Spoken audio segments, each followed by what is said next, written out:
இன்றைக்கி மார்ச் 14 1883 ஒருத்தர் இறந்து போனார். அவரை இப்போ பல லட்சக்கணக்கான மக்கள் மறக்காமல் இருக்காங்க. அதுக்கான காரணம் என்ன அப்படின்னா, அவர் செஞ்ச செயல். அவர் பேர் தான் கார்ல் மார்க்ஸ்.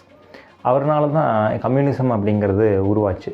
அவரோட ஐடியாலஜி என்ன அப்படின்னா, எல்லாரும் சமமாக இருக்கணும், எல்லாத்துக்கும் சரியான ஆப்பர்ச்சுனிட்டி கிடைக்கணும், எல்லாருக்கும் சமமான ஒரு வாழ்க்கையை வாழணும் அப்படின்னு நினச்சார். கேபிட்டலிசம் இருக்கிறதுனால தான் இந்த ஹையர் கிளாஸுக்கும் ரிச்சருக்கும் பூரருக்கும் ஒரு பெரிய கேப் வருது. அதெல்லாம் இல்லாமல் இருக்கணும் அப்படின்னா கவர்மெண்ட் எல்லாத்தையும் சரிப்படுத்தணும் அப்படின்னு நினச்சார். இன்றைக்கி சைனா, ரஷ்யா மாதிரி நாடுகள் கம்யூனிஸ்ட்டை ஃபாலோ பண்ணுறாங்க. அதே நேரத்தில் யூஎஸ்ஏ மாதிரியான கேபிட்டலிஸ்ட் நாடுகளும் இருக்கிறத செய்கிறாங்க. இந்த மாதிரி மக்கள்லாம் நல்லா இருக்கும்னு நினச்சி அதுக்கான தியரிஸ்லாம் சொன்ன அவரோட குடும்பத்தை சரியாக பார்த்துக்க முடியல. அவரும் ரொம்ப கஷ்டப்பட்டார், அவங்க குடும்பமும் ரொம்ப கஷ்டப்பட்டாங்க.